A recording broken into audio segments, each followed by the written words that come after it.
All right, let's dive into Harry Potter's fifth year. And look, this isn't just another story about magic and wands. No, Order of the Phoenix is something else entirely.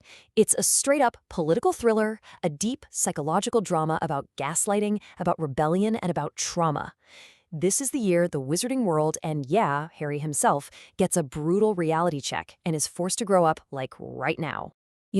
Harry's anger, it's really the engine that drives this entire story. And this one quote, this raw, furious quote, is where it all kicks off. I mean, just imagine it. He's totally isolated, he's seething with rage, and he's being deliberately, completely kept in the dark after watching Voldemort come back. The very people he trusts most have just gone silent on him. And the entire magical world, they're all just pretending the horror he saw never even happened. Okay, so to really get our heads around this incredibly dense year, we're going to break it down into 5 parts. First up, we'll look at the political Cold War that's brewing.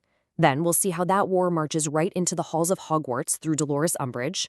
After that, we'll explore the battle raging inside Harry's own mind, watch it all explode at the Department of Mysteries, and finally, we'll unpack the absolutely devastating aftermath. So let's set the stage here. Lord Voldemort is back. That's a fact, right? It happened. But the Ministry of Magic, the government of the wizarding world, they've basically decided that fact is, well, it's just too inconvenient to be true. And what does that do? It launches this Cold War, one that's not fought with curses and spells, but with propaganda, with outright denial, and with a desperate, hidden resistance fighting from the shadows. Cornelius Fudge's whole strategy? It's pretty simple. Just deny everything. He kicks off this massive smear campaign, painting Harry and Dumbledore as either liars or, completely unhinged. The Daily Prophet becomes his mouthpiece, just slowly poisoning the public mind day after day until Harry is nothing more than a standing joke. It is institutional gaslighting on an epic scale, and it's all designed to make Harry question what he saw, to make him doubt his own sanity. Harry's brutal isolation is suddenly shattered by the arrival of the advance guard, and this is our first real glimpse of the opposition. Now, this isn't some official army. It's a secret society, the Order of the Phoenix, operating out of a hidden headquarters. They are the resistance, fighting a war the government won't even admit is happening. But here's the thing. Joining the resistance doesn't actually solve Harry's problems. In a lot of ways, it makes them worse. You've got this huge disconnect. While the Order is out there doing this urgent, dangerous work, Harry's on the bench. He's not treated like a soldier. He's treated like a moody teenager. And this forced inaction, this feeling of being a total liability, just feeds his rage even more.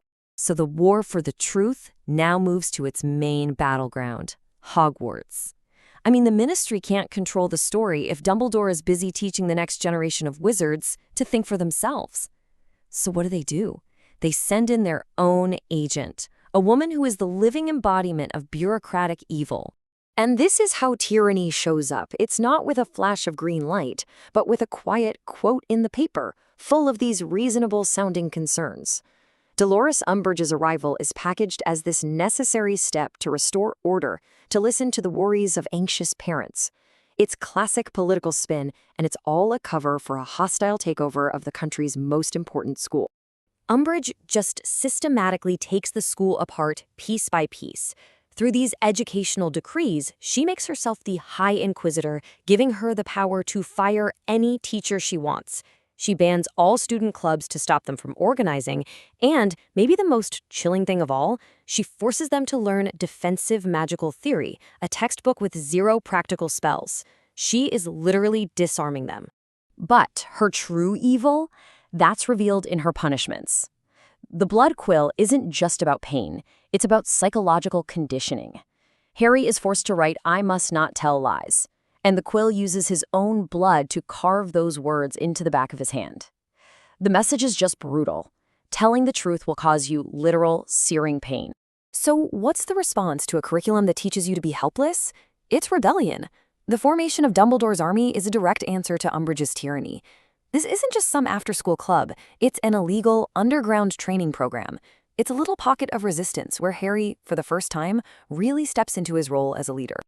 Now, while Harry is busy fighting the occupation of his school, a second, way more insidious war is starting to be waged inside his own head. His mind has become another front in the war against Voldemort. And this raises the central psychological question of the entire book. Look, Harry is already filled with so much teenage angst and trauma, But now his own righteous fury is getting all tangled up with Voldemort's pure rage. He's feeling these surges of anger that aren't his, and he can't tell where he ends and the Dark Lord begins. This connection becomes terrifyingly real with the attack on Mr. Weasley. Harry doesn't just dream about it, he lives it, seeing everything through the eyes of Voldemort's snake. Yeah, his vision saves the life, but it proves that this link is a massive vulnerability. I mean, if Voldemort can get into Harry's head, what could he plant there? So, the solution they come up with is occlumency. Dumbledore sets up these private lessons for Harry to learn how to defend his mind. The problem? The teacher is Severus Snape, the one man in the world who seems to hate him the most. So this isn't therapy, it's a series of brutal, invasive mental attacks that just make Harry feel even more isolated and angry. Yeah, the lessons are a complete and total disaster. Harry lies to Hermione with this quote because he just can't admit the truth. The lessons are over, abandoned, after he accidentally saw a deeply traumatic memory of Snape's. So the one tool that might have actually protected him, it's gone, leaving him completely exposed to Voldemort's manipulation.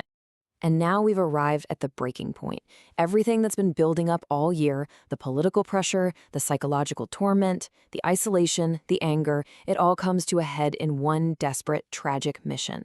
A mission where Harry's greatest strength, his heroism, is twisted and used as his greatest weakness. Voldemort's trap is just perfect. He plants a vision in Harry's unprotected mind, knowing Harry would do absolutely anything to save Sirius.